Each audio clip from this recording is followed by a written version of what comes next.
Good morning students. आज की video में कुछ जनरल एंट्रीज तुम्हारे को मॉडर्न अप्रोच से समझाने की कोशिश कर रहा हूँ। जिन एंट्रीज को मैं यहाँ आज आपको समझाऊंगा उसको पीछे के वीडियोस में अपन ने ट्रेडिशनल अप्रोच से देखा था।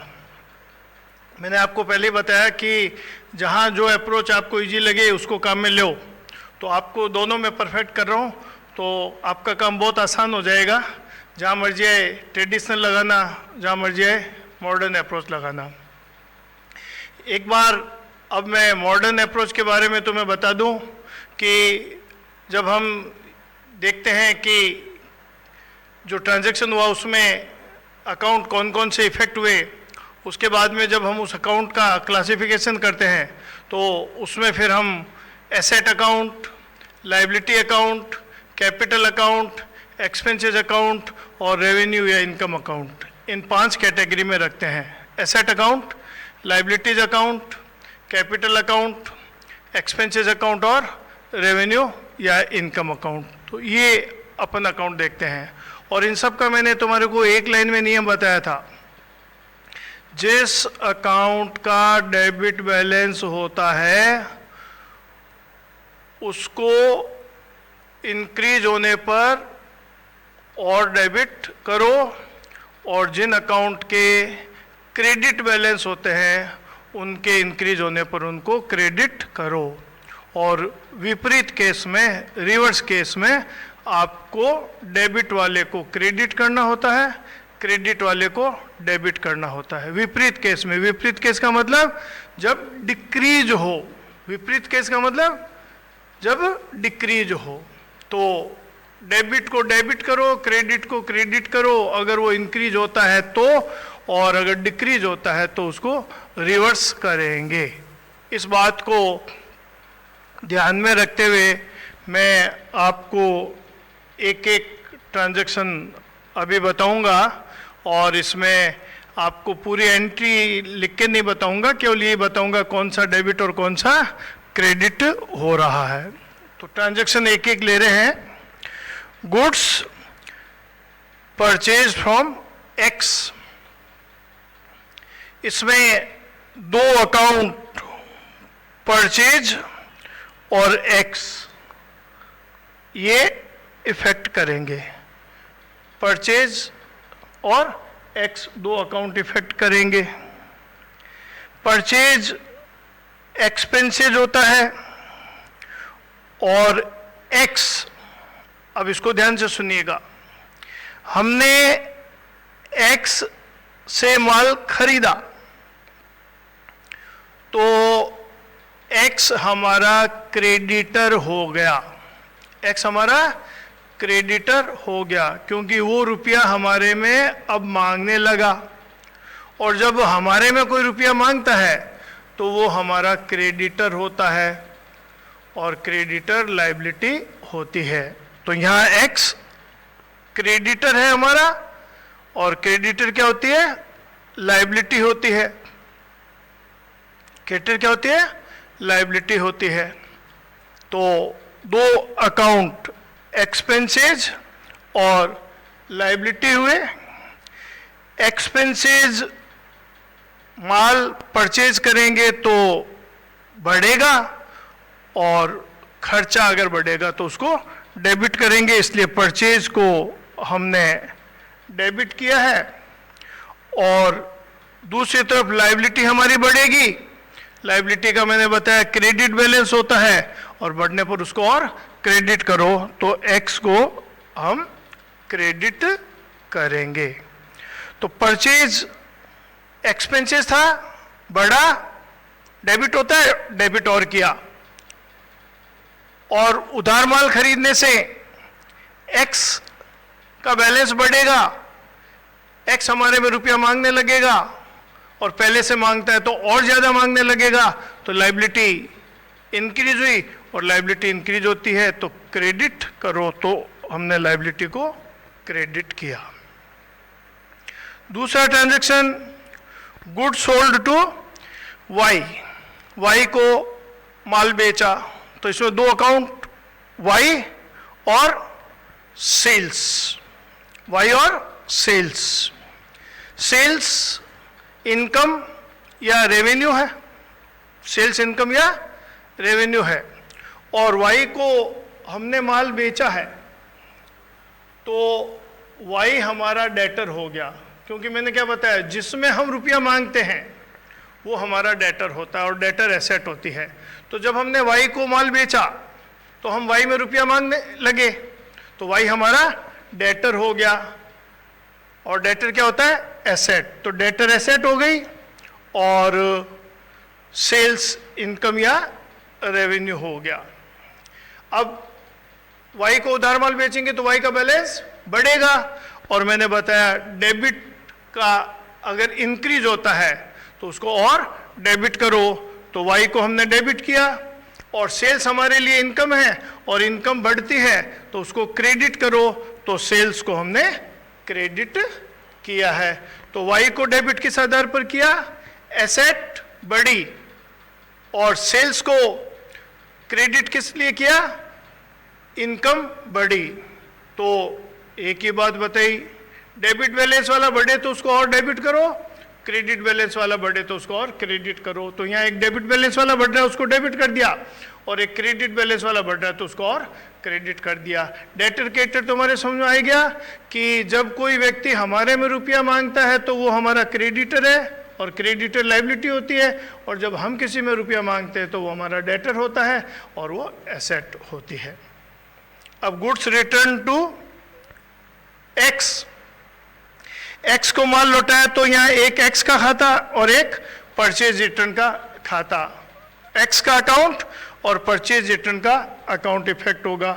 अब आपको बताया था परचेज रिटर्न क्या करती है, परचेज को कम करती है, परचेज रिटर्न परचेज को कम करती है। तो परचेज को अपन क्या करते हैं, डेबिट करते हैं, तो परचेज रिटर्न हमेशा क्या होगा, क्रेडिट होगा, क्योंकि परचेज रिटर्न हुआ तो हमारा खर्चा हुआ, और परचेज रिटर्न हुआ तो हमारा खर्चा कम हो गया, और खर्चा कम हो गया तो हम उसको क्या करते हैं, क्रेडिट करते हैं। और यहाँ एक्स जो है वो हमारा क्रेडिटर था, क्योंकि हमने एक्स से ऊपर उधार माल खरीदा था, तो एक्स हमारा क्रेडिटर था, वो हमारे में रुपया मांगता था, तो क्रेडिटर लायबिलिटी क्रेडिट बैलेंस होता है, और हमने उसको माल वापस लौटा दिया, माल वापस लौटा दिया तो एक्स का बैलेंस कम हो जाएगा, होगा कि नहीं। जब हमने माल उसको वापस लौटा दिया तो एक्स का बैलेंस कम हो जाएगा,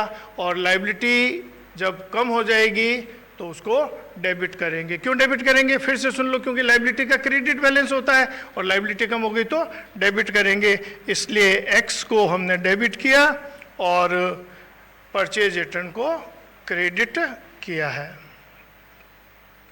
नेक्स्ट ट्रांजैक्शन हमारा goods return by Y, Y ने हमें माल लौटाया, तो पहले हमने वाई को उधार माल बेचा था तो वाई हमारा डेटर था। जब हमने वाई को उधार माल बेचा तो वाई हमारा डेटर था, यानी एसेट थी, और अब उसने हमारे को माल वापस लौटा दिया तो वाई का बैलेंस कम हो जाएगा, और डेटर डेबिट होता है और उसके बैलेंस को कम करना है तो क्रेडिट करेंगे, घटाना है तो रिवर्स डेबिट वाले को क्रेडिट करेंगे। और सेल्स रिटर्न सेल्स को कम करेगी, सेल्स को क्रेडिट करते हैं तो सेल्स रिटर्न हमेशा क्या होगा, डेबिट होगा, क्योंकि सेल्स इनकम होती है, तो सेल्स रिटर्न क्या कर देगी, हमारी इनकम को कम कर देगी। इनकम को हम क्रेडिट करते हैं और इनकम कम हो जाएगी तो उसको डेबिट करेंगे, इसलिए वाई को यहाँ हमने डेबिट किया। क्यों डेबिट किया, क्यों क्रेडिट किया, सॉरी क्रेडिट किया। क्यों क्रेडिट किया, क्योंकि वाई हमारा डेटर था और जब उसने हमें माल लौटा दिया तो उसका बैलेंस कम हो गया, इसलिए हमने उसको क्रेडिट कर दिया।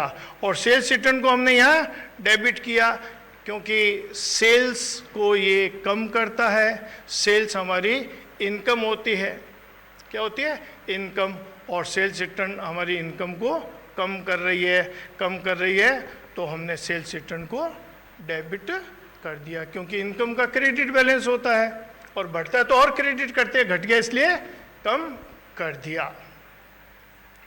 अब अगला ट्रांजैक्शन हमारा कैश डिपॉजिटेड इन बैंक है। बैंक में रुपया जमा कराया, तो यहाँ हमारा एक अकाउंट बैंक और एक अकाउंट कैश, ये दो अकाउंट इफेक्ट करेंगे। ये तो तुम्हें मालूम ही है, बैंक और कैश। और अपन सवाल को मॉडर्न क्लासिफिकेशन के हिसाब से कर रहे हैं, तो मॉडर्न क्लासिफिकेशन के हिसाब से बैंक और कैश दोनों यहाँ एसेट है। क्या है? एसेट है। बैंक में जब तुम रुपया जमा कराते हो तो ये तुम्हारी एसेट है, और कैश एसेट है ही, तुम्हें मालूम है। जब यहाँ बैंक में रुपया जमा कराओगे तो आपका बैंक बैलेंस बढ़ेगा, बैंक बैलेंस बढ़ेगा।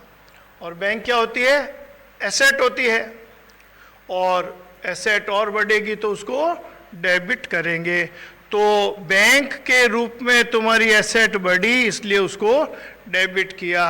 और जब रुपया जमा कराओगे तो बिजनेस में से रुपया जाएगा, तो कैश तुम्हारी कम हो जाएगी, तो कैश के रूप में एसेट कम हो गई, और कम हो गई तो उसको क्रेडिट करेंगे। एसेट बढ़े तो डेबिट और घटे तो क्रेडिट। तो बैंक के बैलेंस के रूप में एसेट बढ़ी, इसलिए बैंक को डेबिट किया, और कैश के रूप में एसेट कम हुई, इसलिए कैश को क्रेडिट किया। नेक्स्ट ट्रांजैक्शन देखें तो cash withdrawn from bank, bank से रुपया निकाला। तो दो खाते, वही दो अकाउंट, बैंक अकाउंट और कैश अकाउंट इफेक्ट करेंगे। अब इस बार क्या हो रही है कि बिजनेस में कैश आई तो कैश के रूप में एसेट बढ़ी, और बैंक में से रुपया निकाला तो बैंक बैलेंस कम हुआ। तो एक एसेट बढ़ रही है, इस बार कौन सी एसेट बढ़ रही है? कैश की बढ़ रही है। तो कैश अकाउंट को डेबिट किया, और बैंक के रूप में एसेट कम हो रही है तो बैंक अकाउंट को क्रेडिट किया। नियम वही लगा रहे हैं, एसेट बढ़े तो डेबिट और घटे तो क्रेडिट। इस बार कैश के रूप में एसेट बढ़ रही है इसलिए डेबिट, और बैंक बैलेंस के रूप में एसेट कम हो रही है इसलिए हमने क्रेडिट किया। नेक्स्ट ट्रांजैक्शन है cash withdrawn for personal use. Personal use के लिए पैसा व्यापार से निकाला। तो जब कोई प्रोप्राइटर पर्सनल यूज के लिए बिजनेस में से रुपया निकालता है या गुड्स निकालता है तो उसको ड्राइंग बोलते हैं। जब कोई व्यक्ति जो व्यापार का प्रोप्राइटर है, बिजनेस प्रोप्राइटर है, वो पर्सनल यूज के लिए रुपया निकालता है या गुड्स निकालता है तो उसको ड्राइंग बोलते हैं। और तुम्हें बताया था जब रुपया लगाता है या गुड्स लगाता है तो उसको कैपिटल बोलते हैं, बताया था। तो ड्राइंग क्या करेगा? कैपिटल को कम करेगा। ड्राइंग कैपिटल को कम करेगा, ड्राइंग कैपिटल को कम करेगा। तो कैपिटल अकाउंट कौन सा होता था? Liability account. और ड्राइंग क्या करेगा? उसको कम करेगा। तो अगर लायबिलिटी बढ़ती है तो उसको क्रेडिट करते हैं, और यहाँ ड्राइंग कैपिटल को यानी लायबिलिटी को क्या करेगा? कम करेगा। उल्टा है, कम करेगा तो डेबिट करेंगे, इसलिए ड्राइंग को डेबिट किया है। और दूसरा अकाउंट इफेक्ट कौन सा कर रहा है? कैश। अब व्यापार में से कैश जाएगी, कैश एसेट होती है और व्यापार में से कैश जाएगी तो एसेट कम हो जाएगी, और एसेट कम होती है तो उसको क्रेडिट करते हैं। एसेट बढ़ती है तो डेबिट करते हैं और कम होती है तो क्रेडिट करते हैं। तो यहाँ क्या हो रही है? कम, इसलिए क्या करेंगे? क्रेडिट। तो यहाँ ड्राइंग डेबिट क्यों हुआ? क्योंकि कैपिटल को इसने कम किया, यानी लायबिलिटी को कम किया। लायबिलिटी कम होगी तो डेबिट करेंगे। और दूसरी तरफ कैश एसेट हो रही है और वो बिजनेस में से जा रही है तो कैश भी क्या हो रही है? कम, यानी एसेट भी क्या हो रही है? कम। और एसेट का कौन सा बैलेंस होता है? डेबिट। और कम होगी तो क्या करेंगे? क्रेडिट। इसलिए कैश को क्रेडिट किया है। नेक्स्ट ट्रांजैक्शन हमारा सैलरी पेड है। तो सैलरी पेड करेंगे तो दो अकाउंट सैलरी का और कैश का इफेक्ट करेगा। सैलरी अकाउंट एक्सपेंसेस होता है और कैश एसेट होती है। और एक्सपेंसेस जब होगा तो एक्सपेंसेस का बैलेंस बढ़ेगा, एक्सपेंसेस का डेबिट बैलेंस होता है, और जब बढ़ेगा इंक्रीज होगा तो उसको और डेबिट करेंगे, इसलिए एक्सपेंसेस को डेबिट किया है। और सैलरी चुकाने पर बिजनेस में कैश कम हो जाएगी। कैश क्या है? एसेट है, एसेट कम हो जाएगी, और एसेट कम हो जाएगी तो उसको क्या करेंगे? क्रेडिट। क्यों? एसेट का डेबिट बैलेंस होता है, कम हो गई तो उसको क्या करेंगे? क्रेडिट। तो यहाँ सैलरी डेबिट किस आधार पर हुई? खर्चा बढ़ा, खर्चा बढ़ता है तो उसको और डेबिट करते हैं। कैश जिसको हम बोलेंगे एसेट, क्रेडिट क्यों हुई? क्योंकि एसेट कम हुई, सैलरी चुकाने से एसेट कम हुई। इस प्रकार से आपके सैलरी डेबिट और कैश क्रेडिट हुई है। तो मैं समझता हूँ कि इतने ट्रांजैक्शंस को देखने के बाद आपको किसी एक पर्टिकुलर अप्रोच के पीछे भागने की ज़रूरत नहीं है। अब आपके धीरे धीरे बिल्कुल वैसे क्लियर हो जाएगा कि कौन डेबिट हो रहा है, कौन क्रेडिट हो रहा है। डेबिट को और डेबिट करने का क्या नियम है, डेबिट को क्रेडिट करने का नियम क्या है, क्रेडिट को डेबिट करने का नियम क्या है। इस प्रकार से, इसी प्रकार से आपके ट्रेडिशनल अप्रोच में आपको पता लग जाएगा कि तीन जो अकाउंट होते हैं, personal account, real account, nominal account, इनके क्या नियम होते हैं। तो इतना कुछ आपको अच्छी तरह याद हो जाएगा, समझ में आ जाएगा कि किस अकाउंट को डेबिट करना है, किसको क्रेडिट करना है। आपके बाद में दिमाग में नहीं आएगी कि हम कौन सी अप्रोच लगा रहे हैं। आप तो एंट्री सुनोगे और उसका तुरंत उत्तर दे दोगे कि ये खाता डेबिट होगा, अकाउंट डेबिट होगा, ये अकाउंट क्रेडिट होगा, कहीं कोई दिक्कत नहीं आने वाली है। इसीलिए मैं आपको दोनों जो अप्रोच है उसको समझा रहा हूँ, ताकि एक अप्रोच के पीछे नहीं रहे, किसी भी अकाउंट को आराम से डेबिट और क्रेडिट करने का तरीका समझ में आ जाए। तो कहीं अपन ट्रेडिशनल अप्रोच लगा देंगे, कहीं मॉडर्न अप्रोच लगा देंगे, तो सवाल आपका इजीली हल हो जाएगा। जनरली एसेट और लायबिलिटी में आप क्या करो? एसेट और लायबिलिटी में तो मॉडर्न टेक्निक लगा दो, तुरंत हल हो जाएगा। खातों के बैलेंस की जानकारी होनी चाहिए, मैंने बताया, और बैलेंस की जानकारी होने के बाद में क्या करते हैं? इंक्रीज होने पर डेबिट को और डेबिट, क्रेडिट को और क्रेडिट, और रिवर्स अगर हो जाए तो फिर डेबिट बैलेंस वाले को क्रेडिट करो, क्रेडिट बैलेंस वाले को डेबिट करो।